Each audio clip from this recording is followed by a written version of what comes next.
یہ جو نئے وزیر اعلیٰ ہیں KPK کے، آپ کیا سمجھتے ہیں ان کا کوئی رویہ بہت ہی غیر ذمہ دارانہ اور غیر جمہوری نہیں ہے؟ ایک طرف تو یہ جمہوریت کے دعوے دار پھرتے ہیں کہ جمہوری جو اصول ہیں ان کی وہ پاسداری کر رہے ہیں، اور صورتحال یہاں تک پہنچی ہے کہ ایک ورکشاپ کے شرکا ان سے ملنے کے لیے جاتے ہیں اور وہ ان کو وقت نہیں دیتے ہیں. تو وہ کس چیز سے ڈرتے ہیں، کس چیز سے؟ بڑے عہدوں پر چھوٹے لوگ، نابالغ سیاستدان ہیں، انہیں ابھی تک سیاست کے الف بے بھی نہیں پتہ ہے، راتوں رات ان کی لاٹری لگ گئی اور انہیں جو وزیر اعلیٰ بنا دیا گیا. آپ کو ایک انٹرسٹنگ اسٹوری سناتا ہوں. میں ماضی میں پاکستان تحریک انصاف کا حصہ تھا اور میں اس غلطی پر معافی مانگ چکا ہوں. میری جدوجہد پاکستان کے لیے تھی، میری سیاست پاکستان کے لیے تھی. میں 2018-19 میں پاکستان تحریک انصاف کا صوبائی سیکرٹری اطلاعات اور ترجمان تھا، اور اس وقت میں نیشنل ورکشاپ بلوچستان جو ہوتا ہے یہ کر چکا تھا. یہی سہیل افریدی صاحب جو آج نیشنل ورکشاپ کے شرکاء سے مل نہیں رہے یا نیشنل ورکشاپ کے شرکاء کے پاس گئے نہیں، ہمارے جو صوبہ ہے بلوچستان ہے یا KP ہے، ان کی کچھ اپنی روایات ہیں، پشتون اور بلوچوں کی اپنی روایات ہیں. پھر ان کا تعلق ایک قبائلی اضلاع سے تھا. جب آپ کے گھر کوئی مہمان آتا ہے اسے عزت دی جاتی ہے. مجھے تو بڑا جو ہے نا عجیب محسوس ہو رہا ہے کہ یہ کیسا ایک قبائلی شخص ہے جو اپنے مہمانوں کو عزت نہیں دیتا. جس نے مہمان اس کے گھر پر گئے تھے، وزیر اعلیٰ صوبے کا، اس کے پاس گئے تھے as a chief executive of province, اس کے پاس ذاتی حیثیت سے نہیں گئے تھے.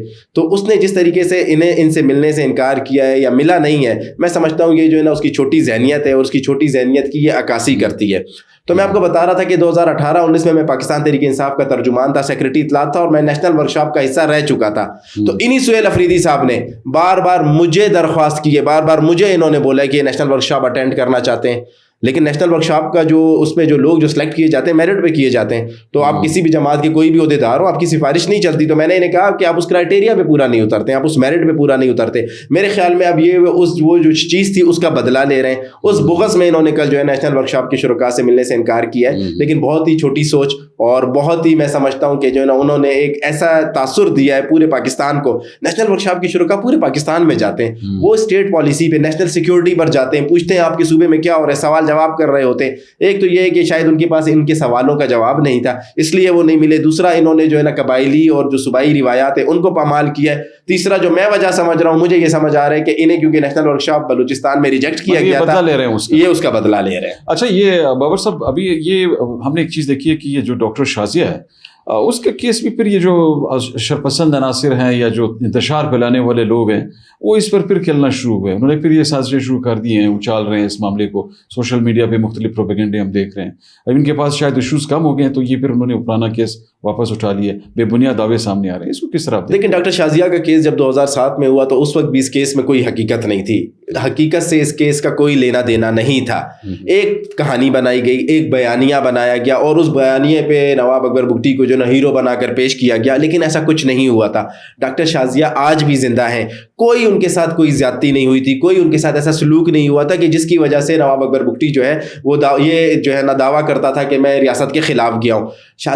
ڈاکٹر شازیہ جو ہے آج بھی ان کا خاندان بھی ہے، وہ بھی ہیں، کیپٹن حماد بھی زندہ ہے. کوئی اس طرح کی بات ہوئی ہی نہیں تھی، اور اس کے چشمدید گواہ بھی ہیں. محسن بیگ صاحب سینئر جرنلسٹ ہیں، انہوں نے 3 دن پہلے ایک پوڈ کاسٹ میں کہا ہے کہ شازیہ سے میری بات ہوئی ہے، ڈاکٹر شازیہ کے میں گھر والوں سے ملا ہوں. کوئی اس طرح کی بات ہی نہیں تھی. تو یہ من گڑت کہانی بنائی گئی تھی، یہ ایک بیانیہ بنایا گیا تھا، اور اس بیانیے پر بلوچستان کے حالات خراب کیے گئے تھے.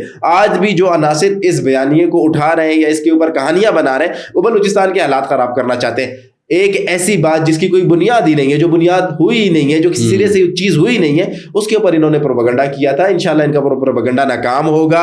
میں نے آپ کو پہلے کہا کہ ڈاکٹر شازیہ آج بھی زندہ ہے. ان کے گھر والوں سے جا کر پوچھتا ایسی کوئی بات تھی نہیں اور نہ ایسی کوئی بات ہے. یہ ملک دشمن عناصر پروپیگنڈا کر رہے ہیں، ہم انشاءاللہ ان کو منہ توڑ جواب دیں گے. اچھا، اس میں ایک اور جو پہلو سامنے آیا ہے اس تمام صورتحال میں، یہ جو ان کے اسپانسرڈ ہیں جو ان کو چلا رہے ہیں، چاہے وہ انڈینز ہوں یا اسرائیل کے لوگ ہوں، تو ان لوگوں نے ان کے ساتھ کہ میرے خیال میں بلوچستان کے اندر ابھی کوئی ایسی چیز رہی نہیں ہے، کیونکہ ان کی جو آپریشنل کیپیسٹی تھی وہ تو ہماری سیکیورٹی فورسز نے بھرپور جو کارروائی ہیں اور ان کے دوران وہ تباہ کر کے رکھتی ہے. تو اب ان کے پاس کوئی دوسرا آپشن نہیں ہے، تو یہ پروپیگنڈوں کا اس لیے تو سہارا نہیں لے رہا. جی، اسی لیے یہ کہانیاں سنانا شروع کر دی ہیں. پہلے یہ بڑے بڑے دعوے کرتے تھے، جب ہماری سیکیورٹی فورسز نے IB آپریشن شروع کیے، ان کو مارنا شروع کیا، ان کے ٹھکانے، ان کے کیمپس تباہ کرنا شروع کیے. ہم نے افغانستان میں اسٹرائک کی، وہاں پر ان کے دہشت گردوں کو، کمانڈروں کو جہنم حاصل کیا. اب ان کے پاس کوئی چیز بچی نہیں ہے. پہلے یہ محرومی کا جو احساس محرومی کا جو سلوگن لگاتے تھے, اس کا نعرہ لگاتے تھے, اس پہ بیانیہ بناتے تھے. جب بلوچستان حکومت نے آ کے بلوچستان کے نوجوانوں کو جو ہے نا امپاور کرنا شروع کیا, روزگار دینا شروع کیا, گورننس بہتر کرنا شروع کی, اس کے بعد آپ دیکھیں کہ بلوچستان میں جو ایک بلوچیت کا نعرہ لگایا جاتا تھا, جب تمام حقوق بلوچوں کو ملنا شروع ہو گئے تو ان کے پاس اب کوئی سٹوریز بچی نہیں ہے. اب یہ پروپیگنڈا کر رہے ہیں, اب یہ کہانیاں بنا رہے ہیں, اب اس طرح کے پروپیگنڈا کر کے یہ نوجوانوں کی ذہن سازی کرنا چاہتے ہیں. اس سے پہلے بھی ان کی ایک خالہ تھی مارنگ لانگو, اس نے بھی بڑی کوشش کی کہ اینٹی اسٹیٹ نیریٹو بنایا جائے, بیانیہ بنایا جائے, لوگوں کو جو ہے نا ریاست کے خلاف کیا جائے, ورغلایا جائے. لیکن آپ دیکھیں جب سے وہ جیل میں گئی ہے الحمدللہ ہر جگہ پر امن ہے, سکون ہے, اور اس کا بیانیہ جو ہے وہ اپنی موت آپ مر گیا ہے. تو اب یہ جو ان کی پراکسیز کے جو پیچھے آقا بیٹھے ہوئے ہیں, انڈینز ہوں, اسرائیلیز ہوں, یا یورپین کنٹریز میں بیٹھے ہوئے جو ان کے آقا بیٹھے ہوئے, انہوں نے ان کو نئی لائن دی ہے کہ آپ اس کے اوپر پروپیگنڈا کریں. لیکن ہم انشاءاللہ ان کو بھی نقاب کرتے رہیں گے اور ان کو ایکسپوز کرتے رہیں گے, اور ان کے تمام پروپیگنڈا ناکام کریں گے. صاحب شکریہ. اب میں چاہوں گا کہ تھوڑا اس پہ بھی آپ کامنٹ کریں. یہ ہماری جو کلیگ ہیں تانیہ بازی, تانیہ صاحبہ کے بارے میں یہ جو اس طرح کا بے بنیاد پروپیگنڈا سامنے آ رہا ہے مختلف اکاؤنٹس میں, یہ جس طرح میڈیا ٹرائل کر رہے ہیں, آپ اس کو کس طرح دیکھتے ہیں؟ لیکن تانیہ جو ہے وہ بلوچستان کی بیٹی ہیں, وہ بازئی قبیلے سے تعلق رکھتی ہیں. بازئی قبیلہ اگر آپ دیکھیں, تاریخ اٹھا کر دیکھیں, وہ بلوچستان کا قدیم قبیلہ ہے, اور جسے آپ کہتے ہیں کہ مالک قبیلہ ہے وہ بلوچستان کا. تو یہ دشمن جو ہے فتنۃ الہندوستان کے جو فتنے ہیں یا دہشت گرد, ڈیجیٹل دہشت گرد جو ہے, جو سوشل میڈیا پر نفرت پھیلاتے ہیں, وہ ان کے خلاف کمپین چلا رہے ہیں. لیکن تانیہ کا کردار سب کو پتہ ہے, تانیہ ایک محب وطن پاکستانی ہے. اس کے خلاف کمپین اسی لیے چلائی جا رہی ہے کیونکہ وہ ان افغانڈوؤں کو, ان کو جو ہے نا مارنگانڈوؤں کو, اور جو ہے نا اس کے علاوہ جو ہے نا عمرانڈوؤں کو, ان سب کو ایکسپوز کر رہی ہے. وہ پاکستان کی بات کر رہی ہے تنہا, وہ ان تمام دہشت گردوں کا, ڈیجیٹل دہشت گردوں کا مقابلہ کر رہی ہے, وہ حق اور سچ بول رہی ہے. تو اس کی وجہ سے جو ہے نا وہ ان کی کردار کشی کرنے کی کوشش کر رہے ہیں. لیکن میں تانیہ کو بتانا چاہوں گا, آپ ہمارا فخر ہیں, آپ بلوچستان کا فخر ہیں, آپ بلوچستان کی بیٹی ہیں. بلوچستان کا ہر غیرت مند بھائی آپ کے ساتھ کھڑا ہے, آپ کے شانہ بشانہ کھڑا ہے. انشاءاللہ ان کو ہم منہ توڑ جواب دیں گے. آپ جو کام کر رہی ہیں بہترین کام کر رہی ہیں, آپ کام جاری رکھیں, انشاءاللہ ہم آپ کے شانہ بشانہ. اچھا, ایک مختصر کمنٹ میں چاہوں گا کہ آپ اس پہ بھی کریں, ہمارے پروگرام کا وقت ختم ہو گیا ہے. بابر صاحب, یہ اتل میں بھی وہاں پہ جو کارروائی ایک کی گئی ہے, یا جس طرح مطلب چیکنگ ہوتی ہے وہاں پہ گاڑیوں کی اسمگلنگ کی روک تھام کے لیے, یا ملک دشمن عناصر کے خلاف جو یہ چیزیں آگے پیچھے لاجسٹک کی سپورٹ ہوتی ہے ان کی, تو اس کی روک تھام کے لیے تو چیکنگ ہوتی ہے. تو یہ اس چیکنگ کی بنیاد کو بھی ابھی وہ متنازع بنانے کی کوشش کر رہے ہیں, کہہ رہے ہیں کہ جی اس طرح معصوم جو بچی ہے وہ ان کی وجہ سے فوت ہوئی ہے. تو اب اس صورتحال کو آپ کس طرح دیکھتے ہیں؟ یہ تو ان کے والدین نے خود تصدیق کی ہے کہ وہ بچی بہت بیمار تھی, تشویشناک حالت میں تھی. تو ابھی یہ سیکورٹی فورسز کی چیکنگ کی وجہ سے یہ بچی فوت نہیں ہوئی ہے. وزیر اعلیٰ صاحب نے بھی اس کی کل رپورٹ طلب کی ہے, اور اس کے بارے میں جو ہے انہوں نے انویسٹیگیشن کا حکم دیا ہے. آپ کو پتہ ہے کہ یہاں پر بھی جو ہے یہ سو کالڈ سورماچار جو ہیں یہ روڈوں پر آتے ہیں, یہ گاڑیوں کو روکتے ہیں. میرے پاس یہ اطلاع ہے کہ یہ لوگ آئے ہوئے تھے اور انہوں نے گاڑیوں کو روکا ہوا تھا, اور وہ بیمار بچی جو ہے پہلے سے بیمار تھی لیکن وہ اس گاڑی میں موجود تھی. دوسری بات, یہ جو مری ہے یہ ان سرماچاروں کی وجہ سے مری ہے. یہ جو اپنے آپ کو جو ہے نا بلوچوں کا ہمدرد کہتے ہیں, ان کی وجہ سے بچی مری ہے. اس کے جو قتل کا جو عذاب ہے وہ بھی انشاءاللہ ان کے اوپر آئے گا, اور ان کے قتل کا جواب دے بھی یہ ہیں. میں تو ریاست سے درخواست کروں گا کہ ان کے خلاف اس بچی کے قتل کی FIR درج کی جائے.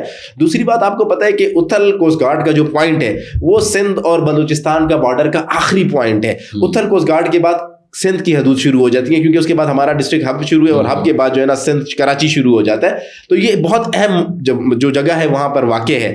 یہاں پر اگر چیکنگ نہیں ہوگی تو آپ مجھے بتائیں, اسمگلرز ہتھیار, اسلحہ, ایمونیشن آسانی سے ایک صوبے سے دوسرے صوبے میں لے جا سکتے ہیں. تو یہ جو چیک پوسٹ ہے, یہاں پر جو چیکنگ ہوتی ہے یہ عوام کے لیے ہوتی ہے, عوام کی حفاظت کے لیے ہوتی ہے. اس کے خلاف جو پروپیگنڈا کیا جا رہا ہے یہ جو ہے نا بے بنیاد پروپیگنڈا ہے, اور یہ چیک پوسٹ ابھی سے قائم نہیں ہے. یہ چیک پوسٹ جو ہے نا ہزاروں سالوں سے قائم ہے, بلکہ میں آپ کو بتاؤں گا کہ جب سے پاکستان بنا یہ چیک پوسٹ پہلے سے تھی. دوسری سب سے اہم بات, ریاست کلات اور ریاست لسبیلا جو تھی اس ٹائم بھی یہ چیک پوسٹ, یہاں پر ایک چیک پوسٹ جو ان کے خان تھے انہوں نے لگائی ہوتی تھی, اور یہاں سے چیکنگ ہوتی تھی. تیسری سب سے اہم بات میں آپ کو بتاتا چلوں کہ یہ چیک پوسٹ جو ہے یہاں پر جو ہے نا آپ کو بالکل جیسے انٹرنیشنل جو ہے نا بارڈرز کے اوپر چیکنگ ہوتی ہے, یہ بارڈرز تو نہیں ہے لیکن ایک صوبے اور دوسرے صوبے کا تو بارڈر ہے. تو یہاں پر لوگوں کو عزت اور احترام کے ساتھ چیک کیا جاتا ہے, گاڑیوں کی چیکنگ کی جاتی ہے, اور اس کے بعد انہیں جانے کی اجازت دی جاتی ہے. بہت شکریہ بابر صاحب, بہت شکریہ. ناظرین, آج اپنی گفتگو سنی. بابر یوسفزئی صاحب نے اس وقت جو کچھ ٹرینڈنگ ایشوز تھے ان پر حقائق آپ کے سامنے رکھے. یہ یقینی بات ہے کہ جو امن دشمن عناصر ہیں وہ بلوچستان میں اپنے مضمون بیانی کی ترویج کے لیے